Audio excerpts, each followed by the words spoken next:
I met a guy that ended up becoming one of my best friends and just somebody that changed my life. People come into your life and it's people. I think people, surrounding yourself with those right people can be the world of difference. If you don't go do it, it will not. Yes. You know? Yeah. And there's so many people that will sit on the sideline and wait and not do it. And they waste all the time. And then they go do it and then they learn. Maybe it didn't work, but there's things that are just small adjustments that we can make.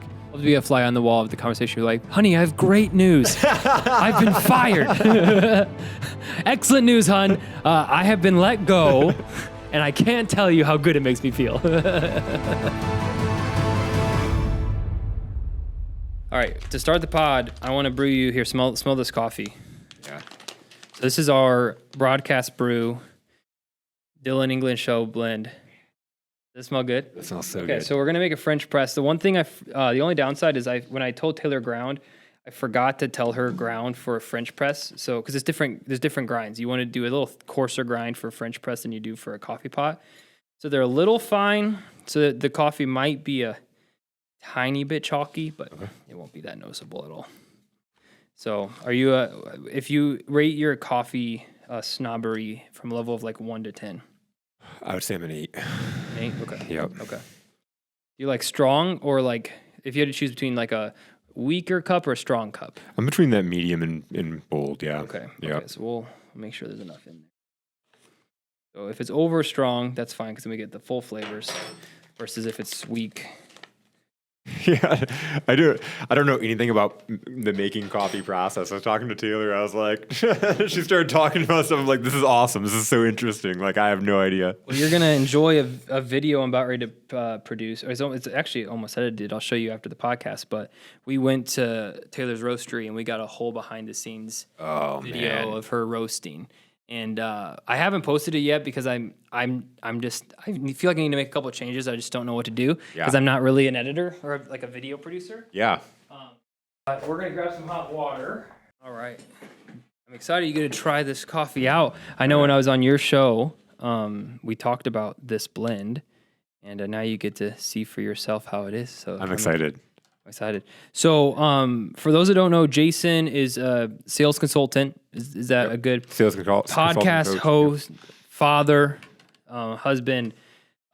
We met due to a kind of just a person in one of my networking groups that saw my podcast and was like, "Hey, I have a buddy named Jason that has a podcast," and we connected and we're like, "Hey, let's get on each other's shows." And Jason has an absolutely awesome setup. In Brighton, it was an absolute honor to be on your show. I appreciate that a lot. Oh man, it's my pleasure. So tell us what got you into sales. Like, what was kind of your like, if you bring us back to the original journey. I grew up extremely poor. I had a single mom. I had an abusive dad. Kind of backstory, when I was 11, when I was about to turn 12, my mom asked me what I wanted for my birthday, and I asked for her to leave my dad. That was like the only thing. Like, I don't want a birthday party. I don't really care about presents. I wanted to find a way to be able to get out of the house and leave him. And she did. That was a big turning point in my life. Now, like, fast forward the origin of getting into sales. I was poor, trying to pay my way through college, and I was working in a nursing home. And I knew that working in a nursing home wasn't my long-term thing. I wasn't going to be a nurse. Right. There were some routes there, but I was around people that, like, I liked them, but I knew that I could come back 20 years from now and they'd be having the same conversations. And spoiler alert, I literally did have to go back there 20 years later when my grandma was in that nursing home and they were having the same conversations. And it was like, I knew I wanted to grow. 1, 2, I needed money because I was paying my way through college and there's only so many hours in the day. And I was picking up double shifts while trying to go to school. And I'm like, what way could I make more money? And on top of it, I felt like there was a thing. People would do my work for me. Random people would come up and tell me their life story. Like, people would give me things for no reason. I didn't know what it was, but I'm like, okay, if that's something if that's some sort of a gift, I could probably do pretty well at sales. And there's more, I can make commission. And so I don't have to work 12, 13 hours a day. And so I went out, I was reading the newspaper because that's how old I am. That's how we found jobs back then. It was like looking in the newspaper. And there's this article or this ad that said, do you like sports? And I'm like, that's been my haven, and I love sports. And it's like, do you like meeting members? Do you need to make money? And it was like, yeah, that's why I'm here. Me. Like money. That's why I'm here. Right. And the last one was like, do you like meeting members of the opposite sex? I'm 21 years old. Yeah, of course. Sign me up. This is like a dream job, right? So I go and I apply for this job, and I get the interview, and I interview for like 15 minutes, and they're like, you got the job. And I'm like, man, I must be the best salesperson ever. I like went and got this job in 15 minutes. I don't even know what we're selling. And I went and quit my job at the nursing home and burnt every bridge possible to make sure that they'd never hire me back. And that was pretty successful. Because I knew that I was going to be a great salesperson. Right? This is my thing. And so I go to work the first day, and they hand me a stack of coupon booklets. And I'm like selling coupon booklets door to door, right? Door to door sales. And they, my sales training was go home and watch the movie The Boiler Room, which, have you seen the movie The Boiler Room? Love that movie. I was hyped up, but that was just not me. Yeah. That's, I love they're slinging crack rock or have a wicked jump shot, and they're all like act as if, and Ben Affleck's speech and all that stuff was a great rally, and that's literally what I worked in. Like every day we'd show up and there'd be this big rally and like this big like let's go, like Wolf of Wall Street, and then we'd all get in somebody's car and go drive. And what were you selling? Coupon booklets. Like coupon book. Okay, I missed that. Okay. So coupon booklets for different businesses. So different businesses would hire this company to come out and kind of remember that as a kid. Like they've kind of, are they still a thing? I do. I think so. Every once in a while, I'll get somebody at the door and I'll buy one just for mercy. You ever do those for like fundraisers? I think that there are fundraisers out there, but then there are companies that act as if they're fundraisers because they will then, have a higher propensity to sell. I think my school did coupon booklets. I kind of remember that as a kid. But anyway, sorry, go ahead. Coupon booklets. I know what you're talking about. Yeah. So I'm going door to door and selling these things, and it was just a miserable job. I had nightmares about going. Yeah, it sounds awful. And knocking on doors, and it's just it sucked.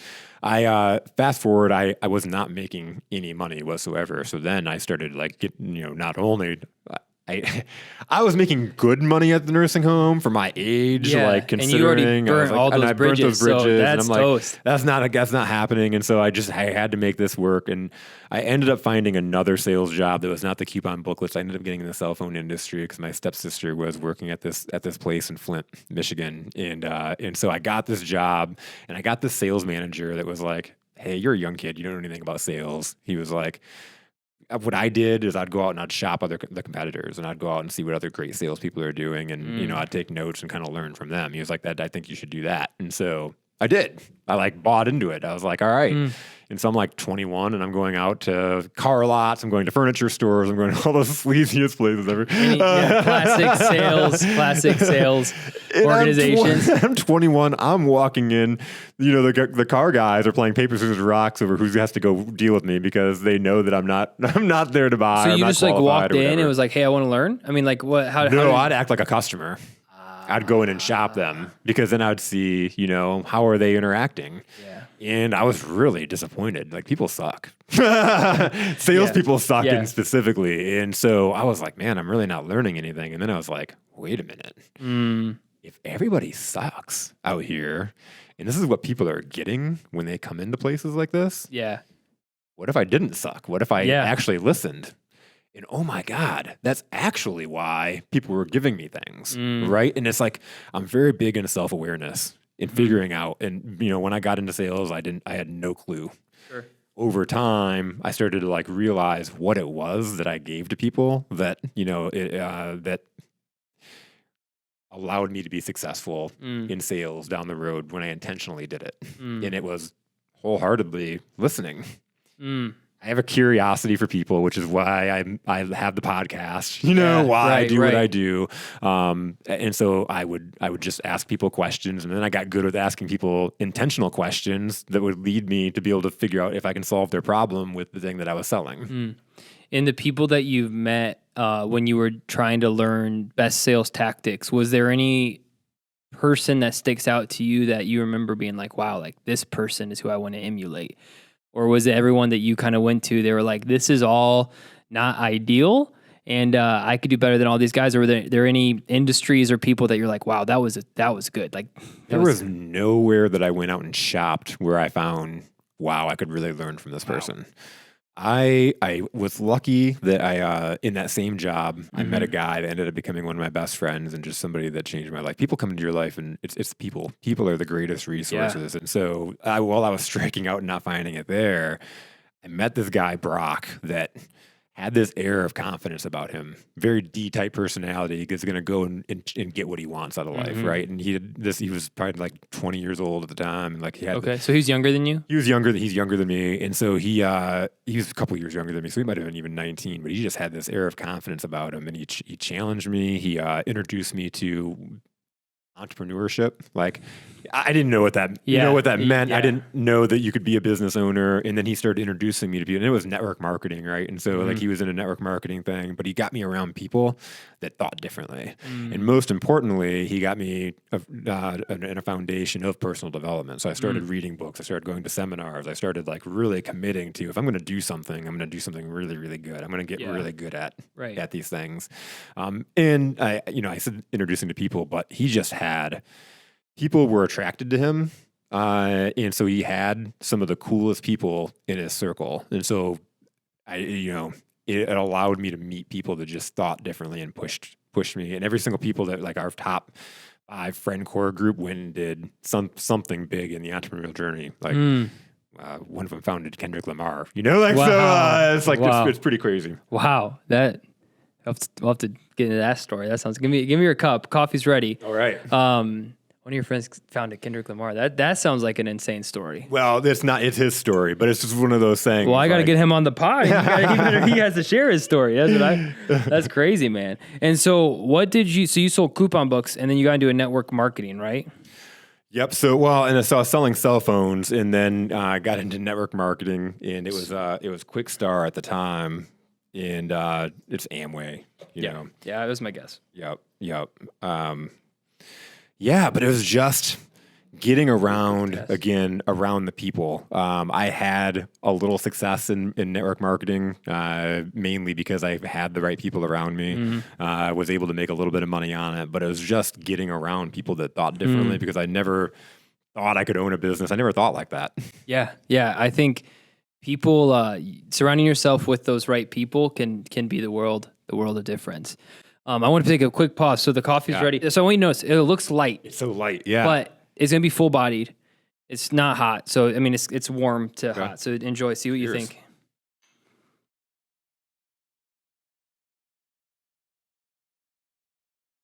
That is so good. Smooth. That is really, really smooth. It looks like it's going to be a lot weaker than it came out to be, right? Like you look through that glass and you're like, oh, this might be weak, but it's a lot more full-bodied than you'd expect it to be. It just looks smooth. Like hearing you and Taylor describe it, I was like, does it look like straight water? So I'm looking at it and it just looks like really smooth, but it has a great taste. Yeah, it's a good taste. And if we would have had a different, I think it's good. We could have maybe put one more scoop in. I'm always trying to figure out the perfect French press, but it's good. Yeah, so this is the low acid, and you're going to feel good after drinking this coffee too. Like it's not going to burn your stomach. It's not going to, like you're just going to feel good. Like I don't know how else to describe it, but that taste is so good. It's a good cup. I loved watching your episode. You're like talking about practicing your face. Oh, bro. I was, quick sidebar. So when I had Taylor on the podcast I had never ever tasted her coffee before at all. I had no clue what it was going to be. Yeah. And I told him, dude, what if this is bad? Like, what if it's like, cause you go into coffee shops sometimes and you drink the coffee and you're like, I do not like this coffee. And so Taylor and I, after 2 months, have been talking about our partnership. She's spent money on this low acid coffee and she's done a bunch of tests. And I'm like, what happens if it sucks? So I was just like, I'm going to have to fake it for the pod. Yeah. And then, cause like, what do you do? Be like, I hate that. Like cause especially if it's not the blend, if it was like the roast itself, it's like, I didn't even think about that until we were recording. Then I'm like, this could be really bad. Really bad. Got to make sure I'm, I'll drink it. Accepting the money under the table, delicious. Delicious. Yeah, $5,000. Thank you. No, so it's good. No, we couldn't have been happier with how this blend is came out. So it's such a cool story how that all came about. Yeah, I'm blessed, and it's just been it's crazy because we've only been doing the podcast since December of last year, and so to think in 10 months it's like we have a coffee blend and we have partnerships, and I'm like, I just started this for fun, and I know, don't get me wrong, like I wanted to make something of this, but I didn't think that we'd get here so fast, and it's cool. Taylor's awesome. Shout out Cool Beans. Shout out Taylor Hollis. Makes the best coffee in Michigan. So, in my humble opinion. Yeah. But anyway, okay. So back to if you want any more, just grab the. I'll put it kind of here. Awesome. Maybe 1 second. All right. Hopefully I don't flail my arms. You know what? I'm just gonna take. Put it right back here. It's wise. My wife would say, "Move it out of." Are you a China hands? Shop. Absolutely hands. Okay. Yeah. We haven't talked about anything yet but. So you do some public speaking. Yes. Okay. Yeah. So going back, coupon books, network marketing, then what? So we'll real fast forward and just talking about the people that come in and change my life and put me in the position to where I'm at now, because I really do. It's the people. People are our greatest resources. Mm-hmm. We live in a time of phenomenal resources. We can get on and learn how to do anything on the internet, right? Sure. We're doing podcasts that are interviewing business owners that have done incredible things, and so it's like you can tune in and listen to these people live and like hearing what their journeys, and you can learn so much. But to actually like get with people, like people can really push you and change you out of your mindset. And so I was great, it was awesome to meet Brock, and they changed my life. And then that next journey, I found this job, and I drove by this place. I'd gotten this. I went and applied to this one job, and they were like, "Oh my God, we're so impressed with you!" Like it was like I was a shoe in to get this job, and so I was gonna like quit for the day. And I saw this one little place hidden in this corner, and I'm like, I'll just drop a resume off there. So I did. And on my way home, the regional director of the company happened to be in this store that day, and he called me up and he said, "Hey, I just got here at this location. Would you be able to come back around for an interview?" And I'm like, I'm all the way back over here. And he was like, "Well, I don't come here very often. If you could come in, I could interview you today." And so I made it back, and he hired me on the spot. Wow. And that guy changed my life. That guy took me from a bad employee, from somebody that read Rich Dad Poor Dad and thought I knew more than everybody else, because you can read books and read information. And, I had this, like, I'm going to be an entrepreneur and, like, I'm not going to work for the man type. But how do you do that really when you don't have these experiences? And so Dean took me in, and he ended up giving me a leadership position. I had to prove myself, but he gave me a leadership position, and then he continued to kick my ass. And the things that I thought I knew, I didn't. And I'd come in, and he'd come into my location, and I'd like make sure I did all the things that he thought that needed to be done, and I'd work my ass off trying to get all this stuff done. And he'd come in, and he'd find something different, and I'd be like, man, like. And then he taught me the most important thing, just like delegation and leadership. It's like, I'm not happy because you're doing all those things. Like you need to learn how to get your team buy-in to do that, or you're going to kill yourself. Yeah. That, I think, team building and delegation, it's hard. It's hard. It is hard. It's like, we see this in sales a lot, and you'll probably see this in a lot of companies. I think where a lot of people mistake entrepreneurship is they view it as, okay, I need to create a good product. I need to do I. Yep. And it's like the best entrepreneurs that I've interviewed and have seen is, yeah, you have a great idea. Yeah, you have a great concept, but then you build people. And your company is only as good as your team.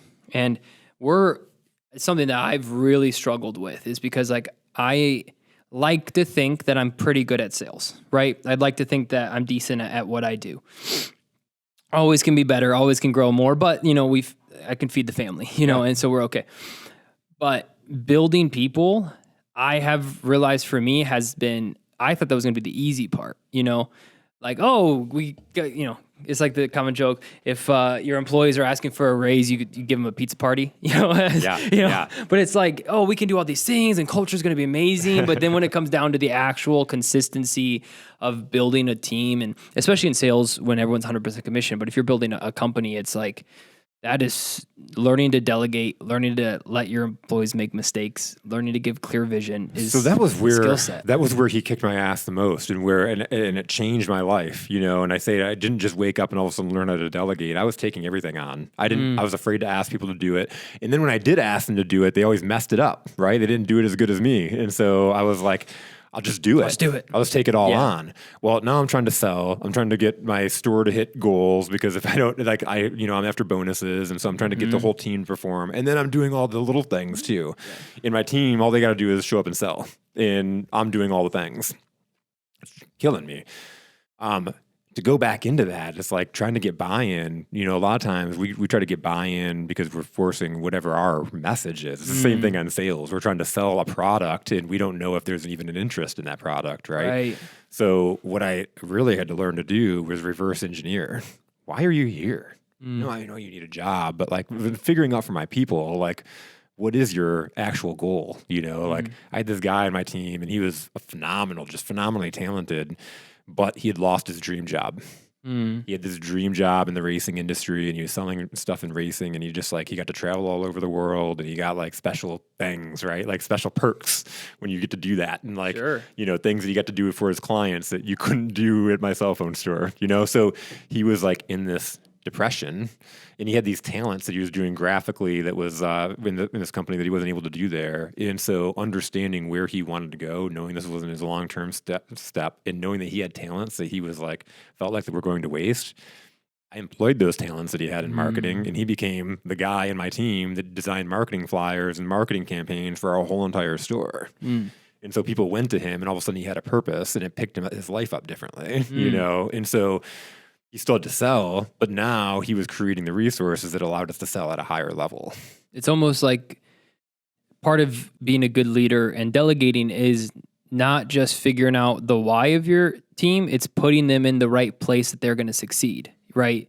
That's, I think, step 2 of delegation. It's step 1, you know, or maybe step 0.5 is letting go.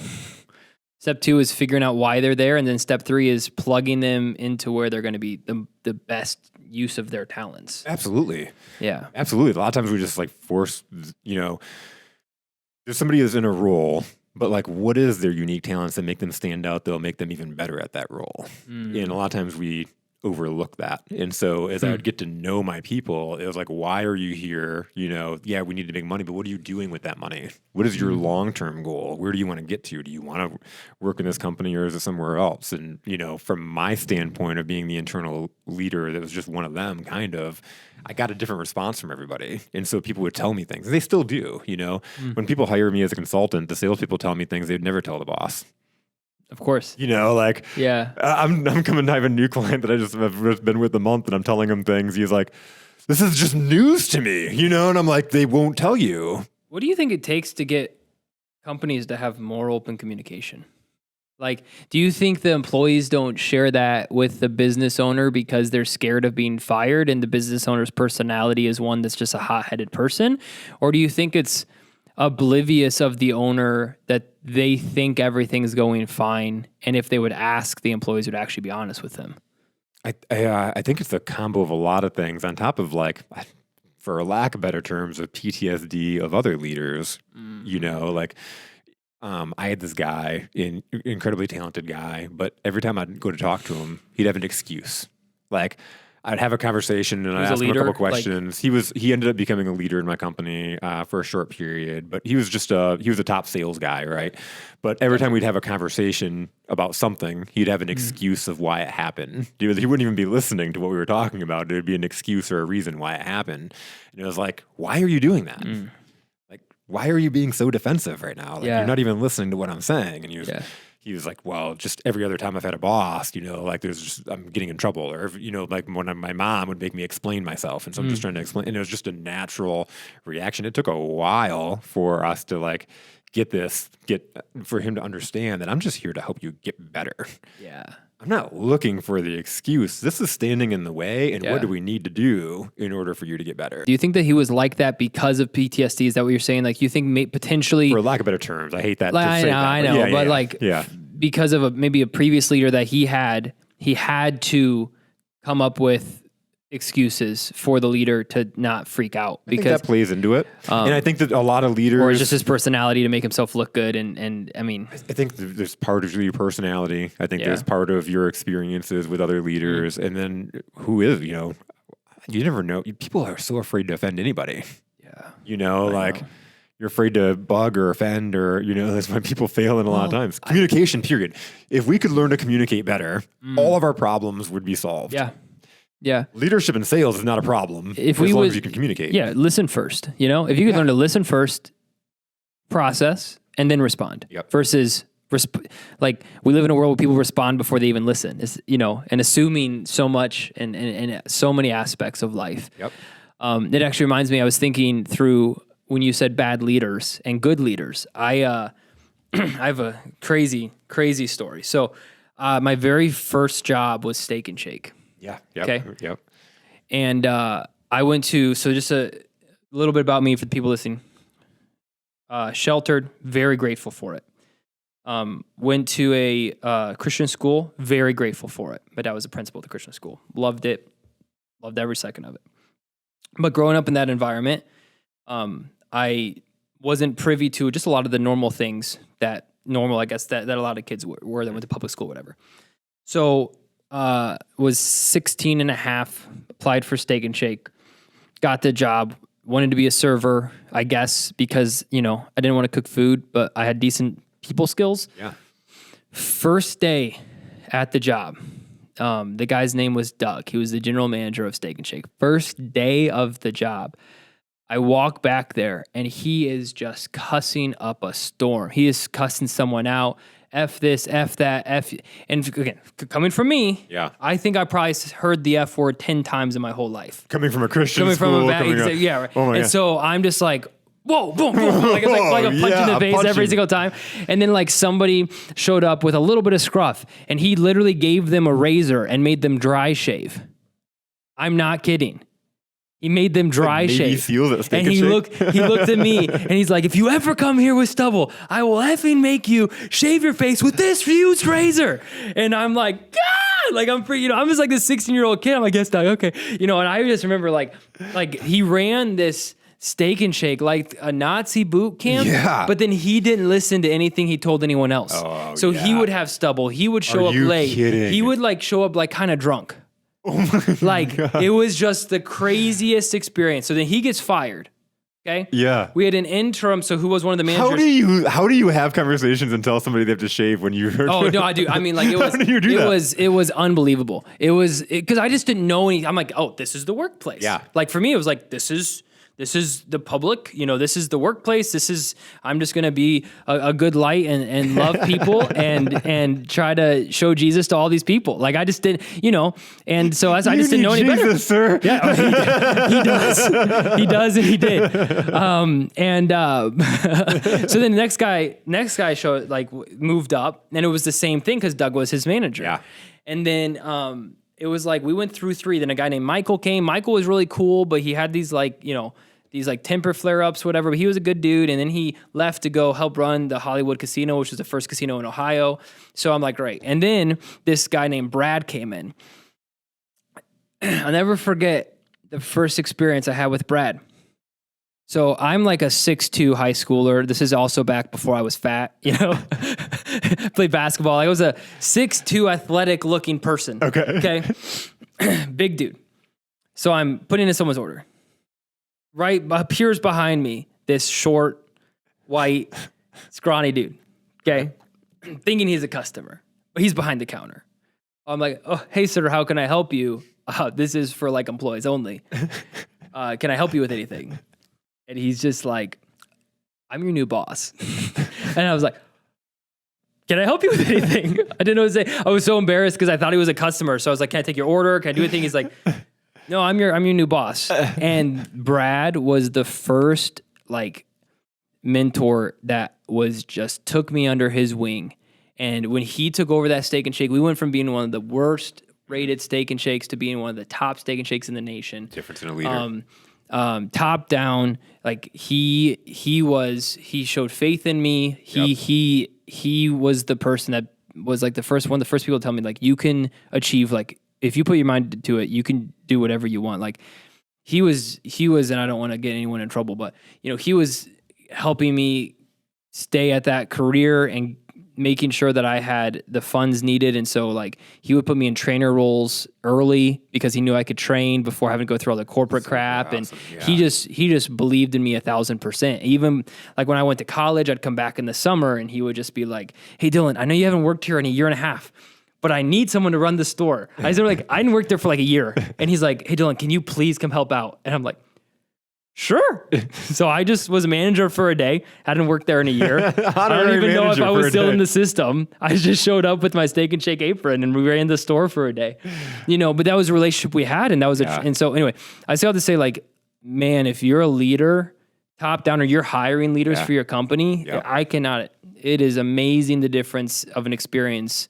that the customers, the employees will have just on who's on top. Same person, right? You can, I had this, we ended up becoming a director of stores for this company, and we were acquiring a couple of stores, one of them in Frankenmuth, and I was riding with the owner of the owner we were buying the stores from, and we were going out to Frankenmuth, and he was giving me a rundown of all the employees I was going to meet out there, and he was telling me about Hannah, and he was like, "You're going to hate Hannah. Hannah's only in it for her. Even when I asked her to take the bank deposits in, she asked me if I can pay her for it. Like she only wants to, she's only going to do it if I'm going to pay her for it, that kind of thing. She's going to drive you crazy, that kind of." And then he like told me about this other guy, and he's like, he's management material, which like the thing couldn't have been more opposite, which is really funny. So I meet Hannah and talking about, and like in description, how do you go into leadership? Like how do you lead people, right? When I went in and we're acquiring these 2 stores and we're inheriting employees that are now coming into a new infrastructure. All of a sudden they have new bosses, a new leadership team, and then I find out, really and I knew this kind of anyways, knowing the person, but they're kind of abused people. Like they're coming from an abused home, so to speak, right? In the sense of like your former managers that are like the yelling and the abusing and hit these numbers or else, my way or the highway, like you got to do these certain things, right? And so I meet Hannah and I sit down with her, because I sit down with every single one of them, and I sat down and I was like, "Tell me about you." I learned so much about her, and I learned that like she grew up in a home where her dad was a piece of crap and her mom was kind of a piece of crap too. And her mom, the most she'd ever made in a year was $20,000. And so Hannah grew up in like this kind of poverty.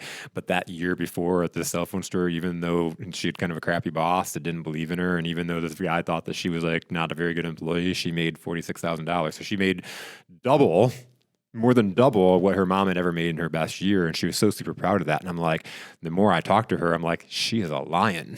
Like she's my girl, right? Like we can do this together. I know what motivates her, because what motivates her motivates me. We have the same fire. Like I can see a lot of alignment. And so now I know how to talk to Hannah. I know what she wants in life.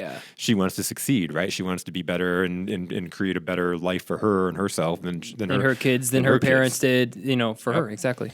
She became my first, she became a manager of that location. She became my first two location leader. She was a top 5 salesperson every single month. She was in, when I went out and I started another company, or when I started my company, I hired her for one of my clients.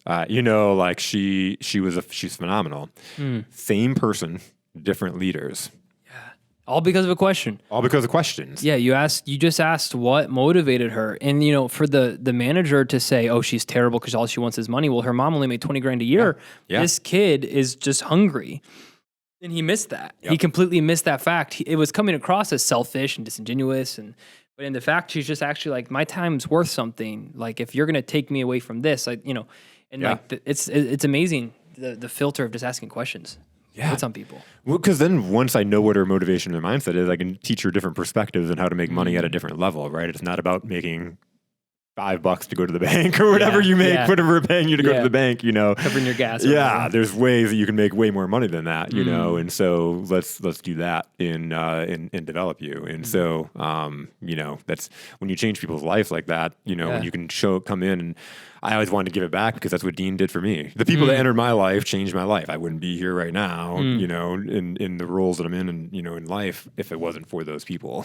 Did you ever have anyone, do you ever like look back at did anyone ever like roast you or like have really hard conversations with you? Like Was there anyone ever time to be like, dude, you are going down a bad path, and just sit you down and like have a conversation that just like rocked your world? Or was all of your mentors very kind of loving and just by showing you, it kind of made sense to you? So Dean was always a cocky guy. Like he never, like he was very, he cared about me and I knew that, right? But he was like kind of the, I don't want to say Tom is, he never really yelled at me, but he was tough love.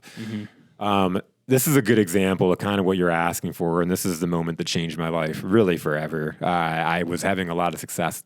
Dean was my leader. I was having a lot of success. I became a leader of this location out in Lansing. It was the worst location in our whole entire company, and in fact, they needed to plug a leader in that location, or they said Verizon, which is our carrier, said they were going to pull out, and so we wouldn't have a location there anymore. Like we wouldn't be able to sell anything, right? If they pulled out, and so I went out there, and over a course of a year, I stumbled a lot, but as I learned leadership and I had plugged in my sales style from day one. After about a year and a half, we became not only the best store in our company, we became the highest producing store in the whole entire Midwest region for any Verizon agents. Wow. And so we really grew this location. What was the original question? Oh, say tough love. Yeah. Tough love. So I was either number one or number two in sales in the company every single month, while leading a location that was the number one location, not just in our company, but went from worst, dead, way far from number one, not even close, right, to number one in our company, number one in the region. We were winning all kinds of awards. It'd be very, very fair to say that I was feeling myself. I was very cocky about it, but I had not really learned what it was like to be a business owner or an entrepreneur. I learned how to manage. Right. And that's why I hate the word manager now. I was a manager at the time. Right. And I didn't really get business ownership. And so I was lazy at all the little things. I didn't delegate. And so all of my little items, stock and inventory and all the stuff that, to run a location was haywire. And then I'm the number one store in the whole entire Midwest. So just think how crazy it's getting. Yeah. We're out in South Lansing, which is like, it was very poverty stricken, still is probably. I have low income housing across the street. And so we had a lot of cash bill payments in it, and I would have 6 to 7 days of deposits stacked up in the cash register because I wasn't making anybody go deposit them at the end of the day. We just had a busy day. Yeah. We just had a really busy day. We're cranking out sales. And so, we don't have time to do it today. It's really easy to have 5 to 6 to 7 days to just stack up when you get into that kind of habit. And so I've got $10,000 and mind you, our store gets broken into like once a quarter at minimum. So I've got all this money in envelopes, like in cash registers, and I'm not taking this money back. And so, but I'm feeling myself like I'm on top of the mountain because look what I did to this store. And so one day my boss, Dean, the mentor, and the owner of the company, Rob, are out in Vegas together. And I get this email from Rob. And mind you, Rob owns the company, but I've had like 3 conversations with him in the couple of years that I've been there. And one of them was when he gave me the job he promoted me to leader. And so this guy emails me out of the blue and basically tells me I'm a piece of crap. And tells me, basically the email says, what do I got to do in order to get Dean to be able to do his job better so you can do your job? Because this is getting ridiculous. And if you can't get this under control, maybe you're not right for this company. And I'm reading these words like, I'm not right for your company. Like maybe you're not right for me, right? It's like maybe I can take my talents elsewhere, like LeBron. No, this is before LeBron, but maybe I'll take my talents elsewhere. Maybe, so I was like puffing my chest out and I was like ready to send out this blazing email telling this guy off, right? And I left work, I got home, I had this whole email typed up about, who do you think you are? Like, you haven't been out here to give me any kind of pats in the back. And then the first message I get from you isn't like, you're, like, thank you for being here. You're telling me about how I'm crap and how do I even have a job here anymore? Like, so I have this whole email and I'm about to hit send and all of a sudden I'm like, oof, what do I want to accomplish here? What am I going to accomplish here by sending out this email? It felt really good to type out. I got my anger out, but when he reads that, what's going to happen? Am I ready to leave? Am I really ready to quit? Like, what do I want? And what I really want is to continue getting mentored. I want to continue growing. I want to continue growing this, what I have and continue building on my team and continue building on my career. And I don't want to build this. I don't want to burn a bridge. I don't want to do that. And so I didn't send that email. Instead, I pulled out a notebook I thought of all the things that were falling under the cracks, all the things that needed to be done on an every single day basis. And because I was like, man, I'm sitting here and I'm so mad at this guy, but what if he didn't pay me on Friday? Yeah. You know, like I've got $10,000 of his cash sitting there and I'm like mad at him. Like, like if he didn't pay me, I'd be really upset. Like, so all of a sudden I'm starting to think like him, you know, like, man, I'd be mad at me too if I had all that money sitting there. And then I'm like, got all this inventory that I'm not sending back. So that's costing him money too. And like all these things that are just costing money that I'm doing. Like, okay, so I'm making all this money, but I've got that much money flying out the window just as fast. Right. So another location that's selling less might even actually be more valuable, more profitable, more profitable. So I made this list of everything that needed to be done, and I literally went Monday, Tuesday, Wednesday, Thursday, Friday, Saturday, Sunday, and I split off all the responsibilities. Some of them were daily tasks, some of them were things that just need to be done a couple days a week, you know, that kind of thing. And so I set days, and I created this machine, and I'd like every day I'd get in and have somebody be responsible for whatever these things were, and so like. Every week, everybody saw what they were responsible for, and we all rotated. And again, I wouldn't ask somebody to do something that I wouldn't do. Yeah. If it was my turn to clean the toilet, it was my turn to clean the toilet. Yeah. If it was my turn to do the inventory, it was my turn to do the inventory. Like, until this day, I'm not going to tell a salesperson to make a call if I wouldn't sit there and make that call with you. You know, like, I'm not going to tell you to do something that I wouldn't do. Right. So big difference between sympathy and empathy. So like that allowed me to better delegate because it's like, I'm here with you. How quick was the turnaround? Like, because did you find yourself, because whenever you have to change course of the way you've always done things, it's really easy to relapse and do things the same old way. Was it kind of like once you did that one change, everyone got on board? Or I was on fire and I wasn't ever going back. I applied it. You know, everybody will test the fence. Like, you know, like, oh, Jason's been, you know, lackadaisical. He's never led us like this before. Like, he's not going to keep this up, you know? At the same time, I think that everybody saw that I had a different system and a process, and I also had just a different fire in my eye about it, you know? And so I had people that I had to suspend, send home. You know, I had this guy that I ended up mentoring that, you know, he needed tough love. And so I remember like he was one of my top sales guys, but I had to send him home for 2 days because he missed our meeting. And that was the policy, right? Like I said to everybody, if you miss the meeting, it's 2 days. And so he's like, "You really going to send me home?" And I'm like, "Absolutely." And like when I left that company, I hired that guy and he came on and he became one of my most successful salespeople when I built a new company. And so like people need that structure. People want that structure. They want to know what they need to do in order to be successful. But I talked about earlier, it's not about what I want. What do you want? And if we're successful, if we can make the #1 store in the whole entire Midwest region, we can continue growing. We can be the #1 store in the country. And not only that, but we're running well operationally. What does that do for your career? Yeah. I know what it did for mine, you know, like it transforms everything. It transformed everything. And so when I went to the next company that was millions of dollars in debt and they were like, we don't know what we're going to do. And I had to build a culture. It was like hiring people. And it was like, if we can get this company to the mountaintop, what does that do for your career? If this can become a top performing location, what does that do for you? What does that do for you want to become a leader somewhere? What does that do for you? I know what it did for me when I took the worst performing store in our company and turned it into the top performing store in the country. All of a sudden, I had a different prestige behind me, right? People wanted to hire me. Right. That's interesting. So it's almost like when you're hiring people into a poor performing, let's say you're trying to turn a current poor performing company around. Yeah. But you need to hire new people to get in there. Well, it's especially if it's like commission-based sales, for example. Yep. It's like, hey, right now, it's not going to bode well for either of us because this company's failing. But imagine if we can turn this boat. Hey, join me. Yeah. Help me turn this boat.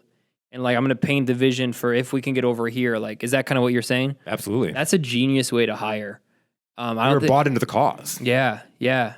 They were bought into the cause. And so many people made their careers because they were part of that ride. And when you talked about on my podcast, the hustle. Yeah. When you subscribe to the hustle, when you subscribe to that, there's really, like, what it takes. Yeah. And so when you're at a different company, like I had people that were low performers at my company that went and they're like, I just got promoted to leadership the first week I was here. This is crazy. All the stuff that you've been telling me, that's all I spit to them. That's all I told them I was doing. And they were low performers at my company. Wow. So it's always cool. Yeah, it is crazy. And then, so when you said my company, did you start a company that you needed to, or you were just working take with ownership? Yeah. Like when I took the role of the role as director of sales. It was a wireless company based out of Ann Arbor, and they were literally millions of dollars in debt. And I was introduced to them from my mentor, Dean. They had three choices. They could file bankruptcy and just call it a day. They had a Debbie who was taking over the company. She was the managing partner, and her partner, who actually owned the company, had Parkinson's disease, but he was a little loose wire anyways. Like, he had ran the company into just some crazy. It's a crazy story. It's a whole other podcast, and it's not my story, but it's an incredible one. So they're millions of dollars in debt, and so they could file for bankruptcy and just close up. They could sell whatever they had, whatever assets they had, to another agent, which is where Dean came in, because they were going to buy, but things fell through. They couldn't get. There's just things fell through, and so the other option was hire somebody that can come in and just build a culture, just rebuild this company, and throw up a Hail Mary and see if you can make it work. And so that's what she did. And she brought me in, and I remember having this conversation with her, and she just had this glow in her eye. I could just tell that she was just this really amazing woman. And she sat and she like had tears in her eyes about thinking about closing this business. And like, even though this guy ran it, she's like, he's going to not have support. He's going to be living on financial aid for the rest of his life. And then I've got these people that I care about, and they're not going to have jobs. And it was like, she's like, I need you, but I have no idea how I'm going to pay you.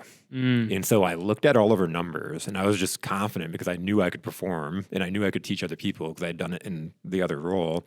And so I said, give me percentages of these areas. Like, give me half of this, half of the gross profit here, 25% here. And I had a small salary because I had a 1-year-old at the time. And so got a small salary so I could at least pay bills and eat and that kind of thing. And then just went to town and started developing people. But it was, again, behind a whole mission and a cause. Like, they all felt like they were part of something that was bigger than them. I think that's the theme right now of this pod is like, if you're hiring or you're a whatever word you want to use, manager, leader, and you're trying to build a team, just hiring them to a job description isn't doing them or you justice. No. It's taking the next step of telling them why and understanding what they're looking for, and also having the humility and the ability to say no, and which is, to a hire, which in this industry or in this economy, companies are looking for anybody, right? We can't find anyone to work. And so it's like, it's very easy for business owners to hire anybody that breathes. And it's like being a little picky on who you hire might be the best solution. Well, and again, the greatest need that humans have is to be seen and heard. Yeah. And so bringing people in and actually seeing them and hearing them, understanding what their goals are, understanding what their life is like. And there's a difference between sympathy and empathy, right? And so sympathy is like, oh man, that sucks. Your life sucks. Go home and cry about it. Empathy is like, that sucks. I've been there too. Get on the phone. Yeah. The only thing we can do is pick it up and people would ask me, salespeople would ask me all the time, it's slow. I'm having a tough day. Like, I'm behind my bills. I'm just kind of sad. There's nobody coming in today. Can I go home early? Like, if I send you home early right now, what's going to be different tomorrow? Yeah. And they'd be like, what do you mean? I'm like, well, if you don't make calls or do something right now, today's slow, but if you don't do something right now, what's going to be different tomorrow? Yeah. Nothing. Get on the phone. Get on the phone. Yeah. But when people have ideas, you talked about like, how do you get people to be how do you be approachable? Mm-hmm. It's like when you're listening to people and they have ideas because they're on the ground level, it's being coachable yourself and being able to listen to what's going on. I was hoping to remember this, and I'm glad that this kind of led to this, because we talked about gamification when you were on gamifying sales. And I had this sales guy, ended up becoming one of my top sales guys in my company. And he had this idea. It was around fantasy football time. And we all, as a company, we had a bunch of guys in our company that were all into fantasy football. We had a fantasy football league in our company. And this guy was super into fantasy football. And so he was like, what if we had like fantasy sales rep? Where like all the managers drafted salespeople, and we had like points on different things that we sold. And then the winning team got to go to a Lions game. Oh, that's cool. It was like, done. Like, that's the best idea I've ever heard. That's really cool. That's an incredible idea. So we got together. It ended up being, if I could have ran that contest every month and it would have worked, like, and not wore out, like we would have. But instead we ran it 2 different times at during the football season. So we did 2 different contests, and those were our best months every single every single time. What was so cool is these managers would draft sales reps. Yeah. And so you'd have sales reps from different locations. They would be on the same team and they'd be calling each other and coaching each other. And so it created this culture of, it didn't matter if they're on this other team that I'm competing with. Like, I'd have Jackson competing with Frankenmuth to be the number one store, or Celine competing with wherever to be the number one store. And so you'd have competitors, but then you'd be like, oh, but I got to go help Chris and Celine because his numbers are suffering and he's on my team. And if we don't win, we're not going to get to the Lions game. We got to help So it just created this culture of everybody wanting to help each other. Yeah. And we'd have like midnight, like we're a retail location, and I'd have several salespeople. They would be at our retail location calling customers until midnight. Wow. And they would get sales. Yeah. And like I've watched the numbers all day because it was just relentless. And they would literally call their customers because they had such a rapport with them. They'd be like, I'm trying for this contest. We're like the other guys at the store calling to you. What can you do? And it was like watching the modern day elections where you never know who's going to win. On the Dude, that is a great idea. That's awesome. Josh Bednarski, man. That's genius. Shout out for you. That is genius. It is actually true. I don't know if anyone that does sales listening to this podcast, but I can't tell you how many companies I've closed. When I say close, like, close them as a client. Yep. By letting them know I was trying to achieve a contest. Yep. Like, because even in within insurance sales, there's always like trips you can win, or you open up this many new companies in a year, you get so there's always like some thing going on. And I remember last year there was a trip to go to Cabo, and I was one company short. Yeah, just one. And I just remember saying, like, this guy was already going to move forward. We already ran the meeting. He was ready to go, And I was like, hey, I know that you want to move forward in January. Like, that's fine. But it's August. Is there any chance we can move things up for 6 months? Because it does a couple things. Number one, it helps your employees get coverage faster. So in case they get hurt, sick, whatever, in the next 6 months, they're going to have coverage. So it benefits you. It's a good thing. But I have this thing going on. It also really helped me too. And he was like, sure, let's do it. Sure. And, but I don't think he would have done it had I not had that going on. And it was great because actually one of his employees got hurt 2 months later, and they had the coverage in place. And I always joke with him like, hey, that's because of me. You're welcome, by the way. Welcome. I push that. But it is true, just being honest in sales. I think that's just the overall. If you are a honest, ethical salesperson, and let's just say you have a goal you're trying to hit, it can very easily be coming across as you're pushy and like you're desperate. Yeah. And if you're just honest with them, it's amazing what can happen. It's amazing. In like any sale. Also, like, the salespeople that could do that had extremely great relationships with their customers. Like they built real life personal relationships with their clients to where like it wouldn't be like, why in the hell are you calling me at 11:30 at night? Yes. Like, why are you calling me? Yes. Why are you texting me? Like, I'm going to get a restraining order on my cell phone, sales guy. This is like stalkership, right? Yes. Like, don't do that. But these people had such great relationships because that's, when you do, you talked about it again, like, I love that you were on the show first, like curiosity. When you have that curiosity, when you serve people, I said it a little bit ago, when you hold space for them and you see them and hear them, you earn the right to be able to tell people, hey, I have a contest going on. Can you help me? And then remembering what they tell you, a huge sales trick is like if you ask them about their family and they say they have Joey, Tim, and Teresa, and Joey plays soccer, Tim plays football, and Teresa plays volleyball. Next time you see them, hey, how are the kids' sports doing? Has Joey had a soccer game recently? Or whatever. Absolutely. Like, that is incredible, and it does set you apart. The other thing that I found to be unbelievably, it's the smallest thing any salesperson can do, but it has yielded more fruit than anything else. It is get their personal cell phone number of your clients or of your prospective leads. Get their personal cell phone number. This is why, not their business line. Yeah. If they have a business cell phone, I don't want it. Yep. I want your personal cell. This is why. Your brain functions. So I have two different apps on my phone. One is business, everything business. So when I get a message through that app, it's business. Yep. That's my... You're only checking at a certain time. But my personal cell phone, if I get from that, my first thought is friend. Subconsciously. That's my first thought. Good. Yep. And so if you can get someone's personal cell phone, and yeah, I kind of got a little chalky, but it's okay though. We have a microwave too if we need it. But anyway, so your brain is triggered by you get a text on your personal cell phone.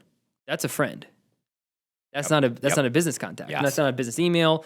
You know, the guards that you put up in your brain of like when you get an email saying just following up, you know, right? Like those guards are gone. So if you can get someone's cell phone number, be like, hey Dave, it's Dylan, whatever. I mean, we have closed more deals by text. I bet. Than anything else. Yep. Just fun little sales. I don't know. What do you think? I don't know. What do you think about that? No, I think that's huge. I love that trick, and nobody ever talks about that. Getting the cell phone, I think, is huge. I have a salesperson I just started working with for one of my clients, and she was like, "Oh, I think I'd probably have a better chance of getting a hold of him by text, but I don't want to give him my cell phone." Like, why? Like the sales So I person? was like, I went to the boss. Like, I think they're the wrong person. Like, I'm gonna tell them why they need to, like, why it's advantageous to do this. You know, Google Voice. Get her a Google Voice number. That's that's what I told her. I'm like, get the Google Voice number. It's free. So that's what we do. Yeah. But texting's huge. I guess anything in sales that you can actually develop a relationship. Like and the rest is, and it might not close for 2 years. It might not close for a year. It might close. It might close in a week. But relationships are key. But it's the relationship. Yeah. All right. So to wrap up slowly, I mean, we still have plenty of time, but you started Roar Consulting, right? When and how? So I started Roar Consulting January 2018. So I was with the cell phone, or the wireless zone for 9 years, a little over 9 years, and I knew it was time. Rewind back a little bit. That mentor Dean I've mentioned several times. He had gotten really successful. You know, our company exploded. Our location exploded. The rest of the company exploded, and so he had gotten paid to do a lot of consulting. And so he had planted this seed in my brain. Like, I remember him coming to me and being like, "Hey, in a few years, I think I'm going to leave this. I'm going to start a consulting company, and I'd love to, like, bring you along." And I was like, "Wow, I can do something more than cell phone sales. Like, I can do something more than sales. Like." That sounds really cool. And so just really, like, it was always there. And then the success we had when I was with as a director of sales, all these companies were coming up to me. All these people were like, "How'd you do it? Can I pick your brain? Can I take you out to lunch? Can I pay you to come out and check out my location and tell me what I need to do? Like, how do I lead people? How do I teach sales? How do I, all these things?" It's like, man, to me, sales is so easy. Leadership is so easy. We're making it so hard based off of communication, and all that kind of stuff. I want to start my own business and do this and help companies survive. But at the same time, I'm like, I'm making a 6-figure income. I've overcome, like, my why was to give my family something that I never had. I grew up poor. We lived in apartments, like, until I was 19, 20 years old. We lived in an apartment, so there was a small period where we lived in my grandma's basement when we left my dad, So, like, growing up poor and all those kind of things, I wanted to give my family vacations and a house and, a nice car and the things that, that I didn't have. And so that was a big why. And so when you glue yourself to that why, to move and make that jump out of that airplane, it was paralyzing. Yeah. And so Debbie had to give me a push. And so January 5th, 2018, she had sent me a message at the beginning of the week and said, "Hey, let's meet up on Friday and talk about the direction of the company." I'm like, "Great." I remember telling Gracie, because I told her it was New Year's Eve, and she asked me what my goals were for the year, and I said, "I don't know, because I'm extremely stuck. All I know is if I'm still here at this company, and by the end of the year, that it would have been a failure. Like, that's how strongly I feel with where I'm at. And so, but I don't know how I'm going to do it soundly and be able to sleep at night, because I don't, to take that money and take that gamble. And so, like, I have a feeling something's going to change. We always had these conversations, but I just feel like this one's different. And so I go in, and sure enough, Debbie's like, "I appreciate so much everything you've done for me, and I know that you're at this point where," because I was always honest with her where I wanted to go, and she's like, "I know you're at this point where you want to start your business, but I also know that you're not going to make that jump, and so I'm going to push you out of the plane. I'm going to give you a nice parachute." So she gave me a nice lump sum of money because she appreciated what I did, so I could go start my business and not have to worry about how am I going to pay bills, how am I going to eat, and that kind of thing. Wow. So I had a nice runway to go out and start Roar Consulting. And so I ran out and did it. I hired a coach, and kind of started dabbling with content and trying to like figure out how do I, because I was well known in my industry, but I didn't want any part of that industry. How do I tell people my story without being that guy that's like telling everybody their story, you know? Right. So you got lovingly fired for like your betterment. That's a cool story. It was the coolest thing ever. You know, I had put my life into that company for 9 years. I mean, I still call it my company, right? I still like when you caught me a little bit ago saying that, you know, I thought it'd be so much sadder than it was. And instead I had like the weight of the world lifted off my shoulders. I was driving home and I was so happy. And I remember like I had tears of joy calling Gracie and telling her what was going on. Gracie's my wife, Tracey. It's amazing. And so I was telling her, and it's just like being so grateful that I, you know, attached my cart to the right person that like had that appreciation and saw that I was struggling with what I was doing, that I wanted to do something and said, here, like, go do it. Love to be a fly on the wall of the conversation. You're like, honey, I have great news. I've been fired.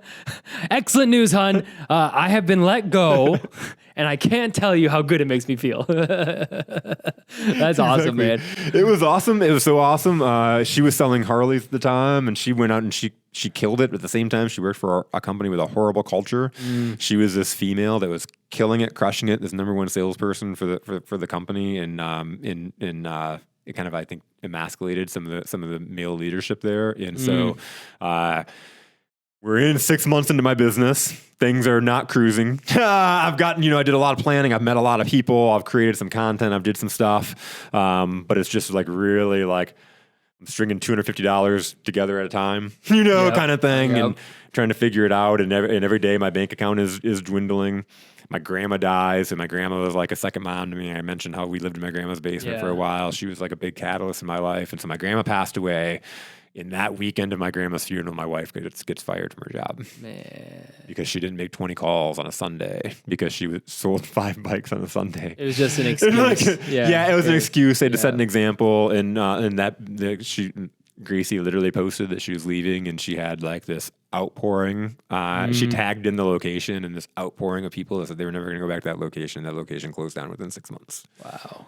Just crazy, you know, how you can ruin a culture, right? Like you can have superstar employees, and you can let emotions and things get in the way that run that person out down the door. That's crazy. And then like, how did it feel getting your first solid client through Roar? Man, how did that come about? I literally was like, at that point, like I'm getting low, your bank account is low emails. And I'm literally woke up that morning, I'm getting ready, I'm steaming my clothes, and it's like, I had this appointment with this company. I had been doing some training for the guy that started the company. He was the main investor in the company. He had been in the wireless industry. He was in the same franchise that I was a part of. So he knew me really well. He knew my success. And so he had reached out to me to do some training with his salespeople because they started a freight shipping company. And they knew, you know, they didn't really know how to train these people, and they just hired a bunch of people, and they're expected to make calls and sell freight, and they knew nothing. So I started off training, and then I realized that like really these two guys were kind of like, you know, absentee owners that were owning it, and they needed really people to hold their team accountable. And so that was what I proposed to them, and I had this meeting set up with them, but it was like, man, I am not making it. This is a nightmare, you know, like, should I just quit this now? Like having a really pity party for myself. And then I just had this realization, like every time my back was against the wall in my life, that was like the beginning of the biggest comeback I've ever had in my life. You know, like every single bad time, like my dad's situation, like just getting myself in a financial mess when I was in my early 20s, all those things led to this big rebirth. And so it was like, now's the time, 1. And 2, I realized that I was like the #1 thing, the thing that I was teaching all I've done my whole life in sales, the thing that makes me successful now. Yeah. I was not being curious. I was thinking about myself. Yeah. I was thinking about myself because I needed to put money on, you know, I needed to pay the bills. It's so easy to do. Man. It is so easy to do. Yeah. I did a talk to a bunch of people, a bunch of entrepreneurs the other day on Tuesday, and it was like, this thing, being outward, having an outward mindset is not something that you just learn. It's like riding a bike, and you can just jump on that bike, and you can do it at any time, but it's not like it just is automatic. I taught this. I did it. I was successful with it. I was so successful with it, I could teach other people how to do it. I took a company that was bankrupt and took it into a company that grew, became the industry standard. Like we had so much success. And yet when I started my business, it was like going out and being like, "Ooh, I hope I get this sale." All the confidence is gone. The confidence is gone. It's like I'm meeting some random person. It's like I'm humping their leg. Like, there's got to be money in there somewhere. Please. Please. Yeah. Dude, it's so true. I think, and you get desperate so my struggle is I freeze. Like when I think that a lot of entrepreneurs can relate to this, but when the bank account gets low, when the sales stop, it's like, and instead of being like, okay, I can fix these 6 things and I can do this, which is the right thing to do. Sometimes I'll be like, I don't know what to do because I just tried this and I thought for sure this was going to work. This failed. And it's like, I freeze out of, I don't know if it's fear or out of annoyment or whatever it is, but that's what I have to battle the most when we are having down years or down months. It's just like, what's the point? This isn't worth it anymore, and, or blaming everything else, which we talked about in your podcast a lot. So, yeah, dude, that is awesome. What would you say is some just final advice for someone getting into sales or someone looking to start a company? If you could give them like 1 or 2 pieces of advice, what would it be? One is just go out and start. So many people want the sure thing. And you just heard us talk about, like, we get in there and we're going to have bad months. We're going to have bad days. But so many people want that thing that's going to definitely work. And they stay sitting in that paralyzed state trying to figure out, is this going to work? That's a question that I get asked so many times. Like, will this work? Yeah. Like, if you don't go do it, it will not. Yes. And there's so many people that will sit on the sideline and wait and not do it. And they waste all the time. And then they go do it and then they learn. Maybe it didn't work, but there's things that are just small adjustments that we can make. When I started landing clients, I didn't have consulting and coaching figured out. Yeah. Clients paid me to figure it out. Like they still got their results, and there's a lot I learned, and I still learn from my clients. I'm still learning. Yeah. And it's the balance of faking confidence while also being humble and learning. It's like you need to find the balance of being confident in what you do know and confident in what you don't know, and it's okay on both. Yep. And it's okay to portray that you do know this and you don't know this. So if you do know something, you believe you have an expert in this thing, be confident. Be confident. And if you don't know something, be confident you don't know it, and just be confident you're going to figure it out. Yep. And I think that has been one of the biggest sales lessons is you don't have to bullcrap anybody to try to get a sale. It's like, but you do need to be an expert in something. Like you need to have something that you know really well. Yeah, you have to be able to do something. As long as you can do that, they'll forgive a lot of other stuff. As long as there's at least one thing they can lean on for you. Absolutely. That's great advice. I think just do it. Nike, right? Just do it. Just do it. Just do it. And again, you're gonna learn through the process. I had a client a couple months ago that last month actually. She had a follow-up appointment. We'd worked together for 3 months, and she's a rock star. Like we made some adjustments to the way she priced and some adjustments to her mindset, the way she was phrasing things with her services, and instantly she would when I sit down with clients, I have what do you need to make to pay your bills and eat and that kind of thing. What's the goal, and what's that thing that makes you go, oh my God, makes you nervous, sick to your stomach. And she was making that in the first 3 months, just killing it, had her schedule filled all the way up until December of this year. Right. So filled up. She circled back a couple months ago or last month and we sat and she was realized that some of the clients that she got on were not her ideal clients. There were some things that just weren't right. And when she came to me, she was like, we need to throw everything away. She didn't say it like that, but basically we have to start over. No, what did work? So much we focus on what doesn't work. Take that. We're either winning or learning. Dissect that loss. What did work? Don't throw everything away. You might be just this close to striking diamonds, right? Yeah. What did work in this? And then what didn't work? And adjust that. We found a couple things that she can't tolerate. And then we figured out how to set that stage and position that right out of the beginning to qualify her clients out of the gate to avoid that down the road. And it still might happen, but it helps you take more control of that through the process and make sure that you have a right fit client. The money was right. The job was right. These people had certain things that didn't give you enough power and control that frustrated the crap out of you. Let's build that in. That's a great self-development question to ask yourself. It's like, what's working, what's not working? Yeah. That's a great way to kind of look at your business. So if it's failing, instead of being like, everything sucks, we got to start all from scratch. You're like, what? You've worked hard to get where you're at. You might be 85% of the way there, but the 15% is what's killing you. Absolutely. And that's really good advice. That's really good advice. For me, it was like last year was my best year. We talked about this a little bit on my show, and we talk about going through struggles. This year it was like, I don't want to do what I did last year for the rest of my life, right? I don't want to do that, and I don't want to build a business where I can scale it to do that.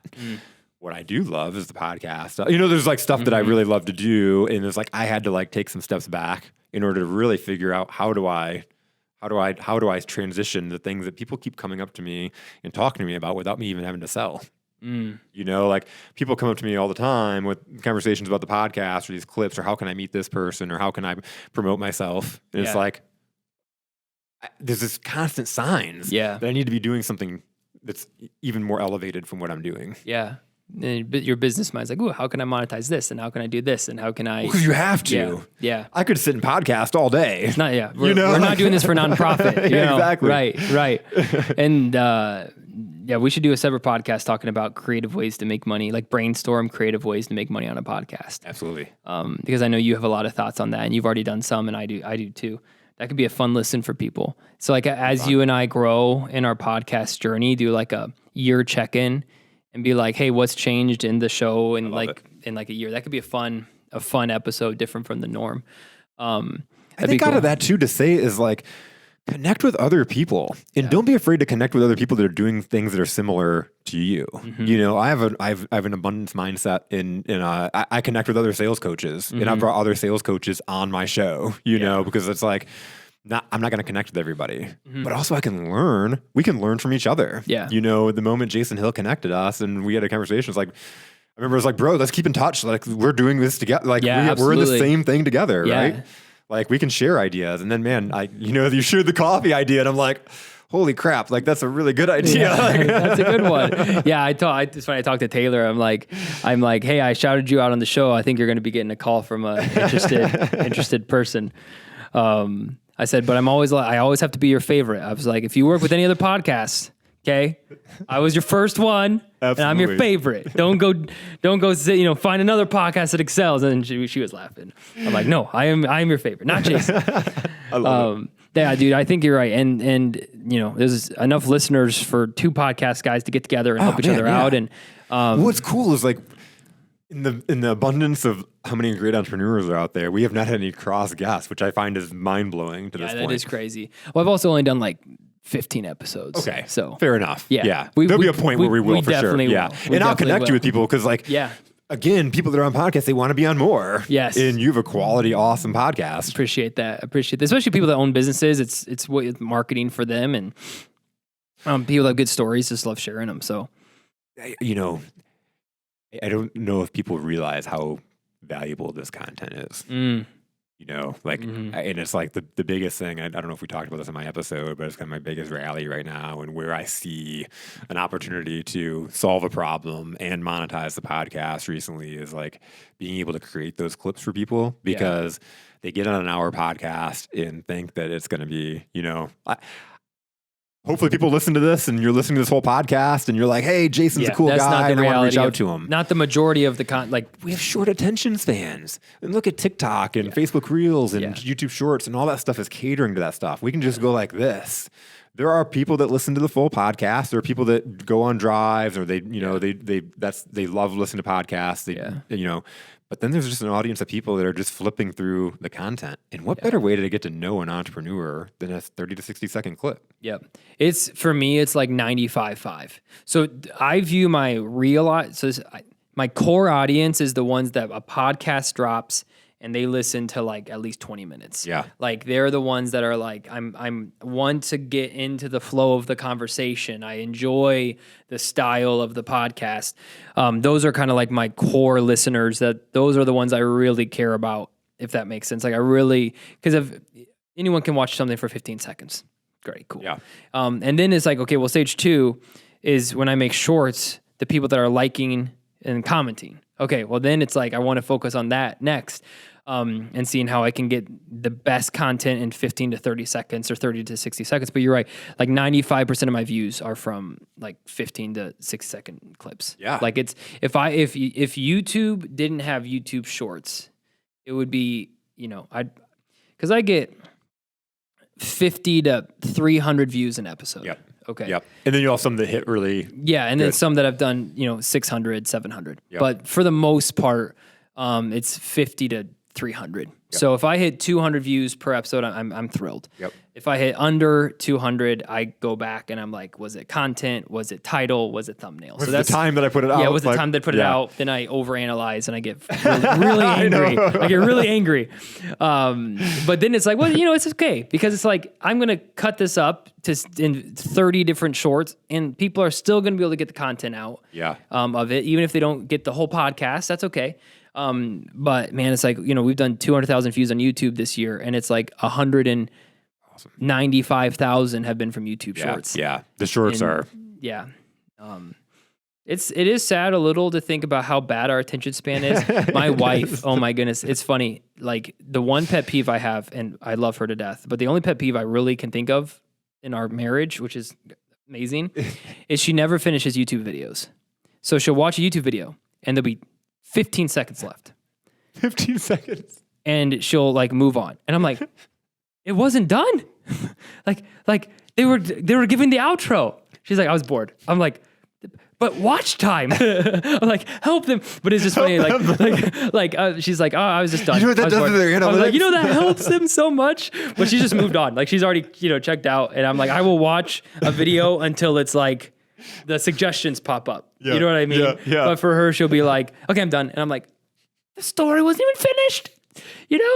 Oh, this cracks me up. Well, that's your only pet peeve. We're doing got great. it pretty good. No, literally, I think it's the only pet peeve I can think of right now. I'm married up in every way possible. So I think I'm doing good if that's the only frustration I have with her.